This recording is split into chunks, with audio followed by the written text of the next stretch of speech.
Siniar Informasi Publik Dinas Komunikasi dan Informatika dimanapun Anda berada. Pada kesempatan ini kita akan berbincang dengan salah satu komisioner dari Komisi Informasi Provinsi NTT, Bapak Yosef Kolo, yang membidangi bidang edukasi, sosialisasi, dan advokasi. Sebelumnya saya akan membuka acara ini dengan salam kebinekaan. Assalamualaikum warahmatullahi wabarakatuh. Shalom, salve, Om Swastiastu, Namo Buddhaya, salam kebajikan. Selamat pagi Bapak. Selamat pagi. Apa kabar? Kabar baik. Nah, kita akan berbincang dengan Pak Yos selama 30 menit ke depan, membahas keterbukaan informasi publik dan kaitannya dengan pemilu yang akan kita langsungkan pada tahun 2024. Nah, sebelum kita masuk ke sana, mungkin para pemirsa perlu mengetahui apa itu keterbukaan informasi publik dan peran Komisi Informasi yang diatur dalam Undang-Undang KIP nomor 14 tahun 2000. Silakan Bapak. Ya, baik, terima kasih Kang Mario atas kesempatannya. Selamat pagi, salam sejahtera dan salam keterbukaan informasi publik untuk kita sekalian. Pertama-tama kami menyampaikan apresiasi dan terima kasih yang berlimpah kepada Dinas Kominfo Provinsi NTT, khususnya bidang PKP yang sudah berkenan menyediakan ruang dan waktu bagi kami, Komisi Informasi NTT, agar dapat berdiskusi sekaligus bersosialisasi tentang apa peran, tugas, dan kewenangan Komisi Informasi NTT dalam proses pengimplementasian Undang-Undang Keterbukaan Informasi Publik bagi masyarakat Pulau Merata. Jadi, baik Bapak Ibu, Komisi Informasi berdasarkan amanat Undang-Undang Nomor 14 Tahun 2008 bahwa Komisi Informasi merupakan lembaga negara independen yang bertugas untuk menjalankan Undang-Undang Keterbukaan Informasi Publik beserta peraturan pelaksanaannya, menetapkan standar petunjuk teknis standar layanan informasi publik, dan menyelesaikan sengketa informasi publik. Dan di dalam undang-undang itu ada 3 tugas utama Komisi Informasi, yakni menerima, memeriksa, dan memutus sengketa informasi publik. Ya, nah dari keterbukaan informasi publik itu kita beralih ke pemilu. Ya. Nah, keterbukaan informasi publik itu kan disebut menjadi ciri penting dari suatu negara demokratis.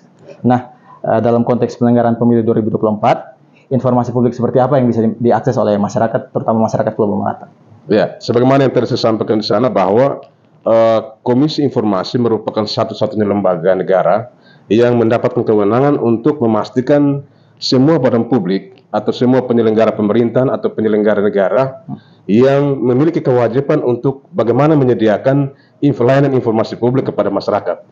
Dalam kaitan dengan pemilu tahun 2024, Komisi Informasi Provinsi NTT telah membangun komunikasi dan koordinasi dengan penyelenggara pemilu, KPU dan Bawaslu, Provinsi dan Kabupaten Kota untuk memastikan bagaimana peran PPID di setiap penyelenggara pemilu agar dapat menyediakan seluruh proses informasi tentang baik persiapan pemilu, tahapan pemilu maupun hasil pemilu yang harus dapat diakses oleh masyarakat. Nah, di dalam melaksanakan kewajiban itu berdasarkan amanat undang-undang, ada peraturan pemerintah nomor 61 tahun 2010 ya, yang dimana itu mengatur tentang petunjuk teknis pelaksanaan undang-undang ini. Kemudian dalam konteks pemilu, Komisi Informasi menerbitkan peraturan Komisi Informasi nomor 1 tahun 2019 tentang standar dan prosedur penyelesaian sengketa informasi publik pemilu. Ya. Jadi di dalam informasi itu yang apa saja yang harus disampaikan. Ya. Jadi dalam proses penyampaian informasi oleh PPID penyelenggara pemilu itu wajib menyediakan informasi yang di dalam kategorinya itu ada informasi serta-merta, ya, informasi setiap saat, informasi berkala, kecuali informasi yang dikecualikan. Itu yang tidak boleh diakses. Ya. Nah, ini kita melebar sedikit dari pertanyaan tadi Bapak. Ya. Nah, selain penyelenggara pemilu, apakah partai politik itu juga punya kewajiban yang sama mengumumkan informasi-informasi publik seperti yang tadi Bapak sebutkan? Ya, baik. Jadi di dalam amanat Undang-Undang Keterbukaan Informasi Publik, penyelenggara negara dan penyelenggara pemerintah dan juga atau penyelenggara non pemerintah yang mana sebagian sumber anggaran atau seluruh sumber anggarannya itu berasal dari pemerintah, yang kita ketahui dengan anggaran dari APBN dan APBD. Nah, partai politik di dalam Undang-Undang Keterbukaan Informasi Publik juga termasuk badan publik, karena dia mendapatkan dukungan anggaran tahunan dari pemerintah daerah, khususnya di NTT.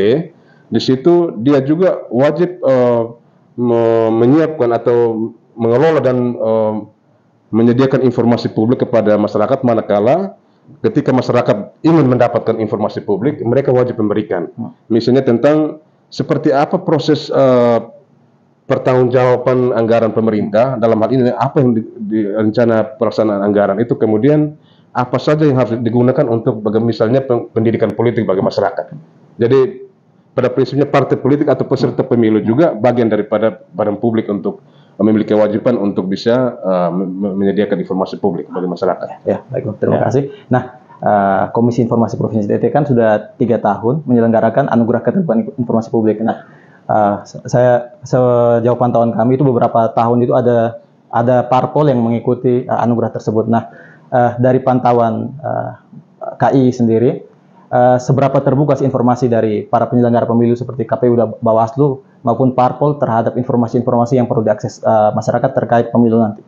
Ya, jadi perlu kita ketahui bahwa belum lama ini Komisi Informasi NTT mendapatkan satu sengketa informasi publik, di mana ada satu badan hukum, satu LSM yang melayangkan permohonan sengketa informasi publik terhadap 11 partai politik terhadap proses perencanaan program dari tahun 2021. Dalam potret penganugerahan Komisi Informasi Publik yang diawali dengan proses monitoring dan evaluasi, memang secara kasat mata para pimpinan partai politik dan yang ada di NTT itu secara kasat mata sudah tahu tentang apa tujuan daripada Undang-Undang Keterbukaan Informasi Publik ini. Namun dalam konteks kewajiban mereka masih belum optimal.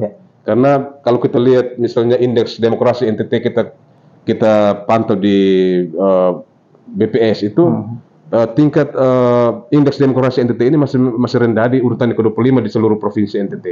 Itu karena belum adanya kolaborasi dan sinergi yang semangat yang sama untuk bagaimana badan publik ini sadar dan mau untuk bisa menyediakan informasi publik. Karena yang kita lihat itu masih ada persepsi bahwa pimpinan partai politik itu masih cenderung untuk lebih taat kepada pimpinan di atasnya ketimbang dia punya kesadaran moral untuk bagaimana itu menyediakan layanan informasi kepada masyarakat luas. Sehingga kita Komisi Informasi, karena tadi saya sampaikan bahwa kita ada 3 tugas pokok. Manakala ada masyarakat atau badan hukum yang ketika memohon informasi kepada partai politik dan tidak digubris atau ditolak, maka kami siap untuk menerima aduan atau memproses sengketa informasi publik dengan melalui prosedur dan petunjuk teknis yang barangkali kita perlu melihat apakah permohonan sengketa informasi publik ini masuk kategori informasi yang tidak dikecualikan atau dikecualikan untuk diproses begitu. Nah, ini kita lanjutkan dari penyampaian Bapak. Mungkin Bapak Ibu belum tahu bagaimana prosedur pengajuan sengketa publik. Ini akan langsung disampaikan oleh Bapak Yas. Silakan, Bapak. Jadi dalam proses pengajuan sengketa informasi publik tentunya ada dielaborasi dari Undang-Undang Nomor 14 Tahun 2008, kemudian ada peraturan turunan yang dimiliki oleh Komisi Informasi, yaitu di sana itu ada peraturan teknis tentang standar dan prosedur penyelesaian sengketa informasi publik. Jadi intinya bahwa kehadiran Undang-Undang Keterbukaan Informasi Publik di NTT ini adalah bagaimana untuk melibatkan peran serta masyarakat dalam turut ikut ambil bagian dalam mendukung pemerintah untuk bisa dapat mengakses informasi, sehingga ketika misalnya dalam proses memperoleh informasi, permohonan informasi kepada badan publik terkait, dan kemudian badan publik itu kemudian seolah-olah tidak mau untuk memberikan informasi, maka di dalam prosedur itu adalah ketika badan publik itu dia menolak atau misalnya dia menanggap informasi itu adalah informasi yang dikecualikan, maka silahkan masyarakat atau badan publik bisa mengajukan sengketa informasi publik ke Komisi Informasi NTT untuk dibuatkan registrasi untuk bisa diproses. Nah, di dalam prosedur itu kemudian masih ada proses mediasi. Apabila memang sengketa informasi itu kemudian kita memanggil para pihak itu untuk kita menguji apakah permohonan sengketa informasi ini terkategorikan sebagai informasi yang tidak dikecualikan, berarti akan ditempuh dengan jalur mediasi. Artinya bahwa badan publik tersebut wajib memberikan informasi kepada pemohon informasi. Tetapi apabila pihak badan publik dalam pengajuan keberatannya itu diuji oleh Majelis Komisioner Komisi Informasi dan ternyata permohon informasi itu ternyata mengandung informasi yang dikecualikan dan itu ada melalui proses uji konsekuensi, maka badan publik yang bersangkutan punya hak untuk tidak menolak untuk tidak memberikan informasi. Mungkin Bapak bisa memberikan sedikit contoh apa saja jenis-jenis informasi yang dikecualikan berdasarkan Undang-Undang Keterbukaan Informasi Publik. Ya, secara garis besar ini kan secara sektoral, badan publik ini kan ada terdiri dari badan publik yang lingkup Pemprov, misalnya organisasi perangkat daerah, ada badan publik vertikal, dan misalnya ada badan publik yang ada dalam lingkup Forkopimda misalnya. Ada ketentuan yang mewajibkan semua badan publik untuk misalnya mempublikasikan profil program kerja, tetapi ada badan publik lain yang memiliki undang-undang khusus, di mana yang tidak serta-merta untuk menyediakan informasi yang ketika misalnya dibuka akan bisa berdampak lebih buruk terhadap kenyamanan dan misalnya situasi keamanan di masyarakat. Tapi misalnya informasi yang tidak perlu dipublikasikan itu misalnya tentang dokumen pribadi atau misalnya tentang data-data intelijen yang tidak perlu, atau misalnya informasi yang bisa menjamin kenyamanan badan usaha persaingan tidak sehat itu. Jadi undang-undang khusus yang diacu oleh lembaga-lembaga tersebut itu bisa digunakan sebagai salah satu dasar uji konsekuensi begitu, Pak? Ya, jadi artinya bahwa ketika misalnya dalam proses sengketa informasi, dalam proses mediasi itu kemudian mediasi itu gagal, artinya bahwa informasi itu tidak berhasil dan para pihak yang memohon itu dalam majelis komisioner itu menguji konsekuensi bahwa informasi inilah informasi yang tidak dikecualikan, tetapi badan publik tidak mau untuk memberikan, maka bisa diproses ke proses adjudikasi dan litigasi. Tapi ketika misalnya proses permohonan informasi itu ternyata ketika diuji, ternyata informasi ini terkategori sebagai informasi yang tidak dikecualikan, maka para pihak itu kemudian dimediasi oleh majelis komisioner untuk membangun kesepakatan untuk kalau bisa informasi yang dibutuhkan itu bisa dilayangkan, diberikan. Nah, informasi publik di era digital ini kan bergerak cepat sekali ya. Salah satu risiko dari keterbukaan informasi publik adalah juga dia diiringi oleh hoax. Nah, terkait dengan pemilu, ini bagaimana Komisi Informasi Provinsi NTT menyikapi hoax terkait pemilu? Ya, jadi pada prinsipnya bahwa dengan hadirnya Undang-Undang Keterbukaan Informasi Publik, kita perlu tahu bahwa Undang-Undang Keterbukaan Informasi Publik ini diundangkan di tahun 2008, kemudian dilaksanakan 2 tahun setelah diundang-undangkan. Tapi keberadaan Komisi Informasi di NTT ini baru 2019. Sehingga ini membutuhkan sinergitas dan kolaborasi dari kita semua untuk bagaimana mendukung Komisi Informasi NTT untuk bagaimana kita mensosialisasikan tentang pentingnya Undang-Undang Keterbukaan Informasi Publik. Nah, kaitan dengan situasi saat ini kita sedang diperhadapkan dengan disrupsi informasi. Bagaimana apa peran Komisi Informasi untuk bisa turut mendukung pemerintah dalam hal menangkal hoax. Sehingga perlu kita ingatkan bahwa keterbukaan informasi itu menjadi spirit untuk bagaimana bisa melawan hoax. Nah, ketika misalnya kita tadi kolaborasi tadi misalnya semua badan publik baik di lingkup pemerintah provinsi maupun kabupaten kota, di badan publik vertikal maupun di Forkompimda dan semua badan publik termasuk di pemerintahan desa, ketika sudah sadar untuk mengoptimalkan peran PPID-nya masing-masing agar informasi benar-benar itu akurat dan informasi benar up to date, maka di sana itu akan terjadi semacam masyarakat bisa dengan sendirinya bisa sadar dan paham untuk bagaimana memverifikasi atau mengkonfirmasi apakah hoax ini benar-benar itu benar atau tidak. Sehingga spirit keterbukaan informasi bagi kita itu adalah menjadi senjata bagi kita untuk bagaimana bersinergi dengan misalnya dengan media massa. Nah, media massa ini kan dia menjadi corong untuk bagaimana mengedukasi masyarakat tentang informasi-informasi tentang badan publik, nah atau apalagi tentang pemilu, di sana kita butuhkan peran pers untuk bagaimana mengedukasi masyarakat dengan informasi-informasi yang benar-benar terkonfirmasi dari penyelenggara pemilu, dari PPID, KPU maupun Bawaslu, sehingga tidak terkesan bahwa berita itu bersifat memprovokasi atau menyerang isu-isu sara dan ada semacam black campaign dan segala macam itu ya. Jadi cek dan recheck itu juga penting dalam sangat penting. menangkap Dan hoax. untuk mencek kebenarannya itu adalah bagaimana kita mendukung penyelenggara pemilu untuk di dalam kanal-kanal informasi yang disediakan oleh penyelenggara pemilu, misalnya ada aplikasi penyediaan informasi pemilu itu benar-benar terintegrasikan kepada PPID penyelenggara pemilu, agar masyarakat dan khususnya masyarakat yang ingin untuk bisa mendapatkan, membagikan informasi itu benar-benar informasi yang tidak memprovokasi. Ya.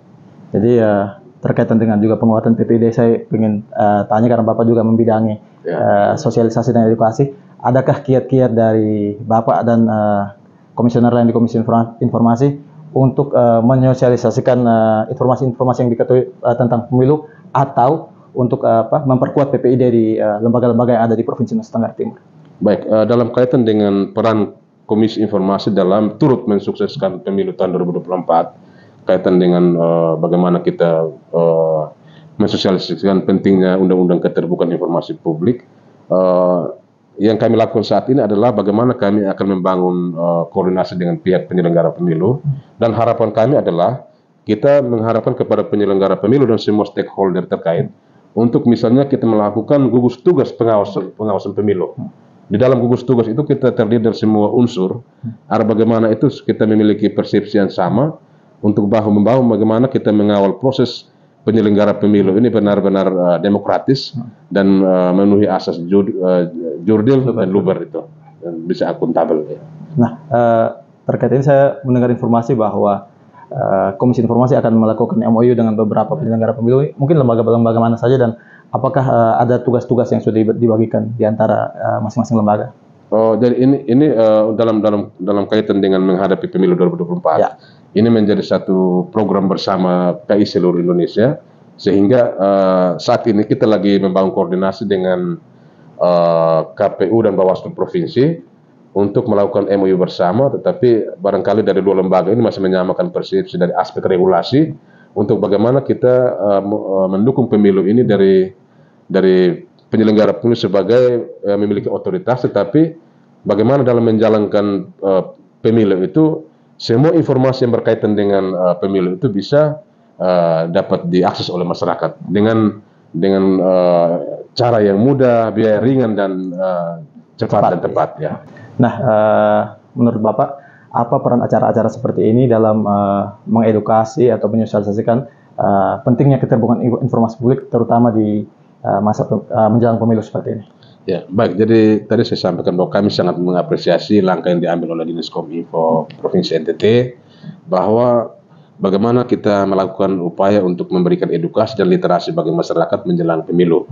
Jadi kita bagaimana meningkatkan peran aktif masyarakat dalam turut mendukung proses pemilu ini agar mereka bisa mendapatkan informasi-informasi yang berkaitan dengan hak mereka untuk bisa menentukan pilihan mereka. Tetapi artinya bahwa perlu ada peningkatan program-program literasi keterbukaan informasi publik oleh semua pihak, agar masyarakat khususnya untuk generasi muda yang barangkali pemilih pemula, agar mereka benar-benar mampu memotret seperti apa informasi yang ada disediakan oleh penyelenggara pemilu, sehingga mereka bisa benar-benar menentukan pilihan pada calon pemimpin yang mereka butuhkan ke depan. Nah, sebagai penutup acara ini, mungkin Bapak ada kalimat-kalimat pesan untuk menggarisbawahi diskusi pada hari ini? Silakan. Ya. Baik, kami dari Komisi Informasi Provinsi NTT, kami mengharapkan agar masyarakat NTT terus mendukung Komisi Informasi NTT untuk bisa mengawasi proses penyelenggaraan pemerintah di NTT, khususnya proses penyelenggaraan pemilu, agar kiranya penyelenggara pemilu ini benar-benar memberikan menyediakan informasi pemilu yang benar-benar akurat sehingga masyarakat-masyarakat yang ada di semua pelosok ini bisa dapat terjangkau dengan informasi yang benar. Pemirsa, demikianlah 30 menit kita bersama Bapak Yosef Polo, Komisioner Komisi Informasi Provinsi NTT yang membidangi bidang advokasi, sosialisasi, dan edukasi. Kita akan kembali dengan program-program yang lain di kesempatan yang mendatang. Untuk itu izinkan saya untuk menutup podcast Siniar Informasi Publik pada hari ini dengan salam. Assalamualaikum warahmatullahi wabarakatuh. Om Santi Santi Om. Namo Buddhaya. Salam kebajikan. Terima kasih.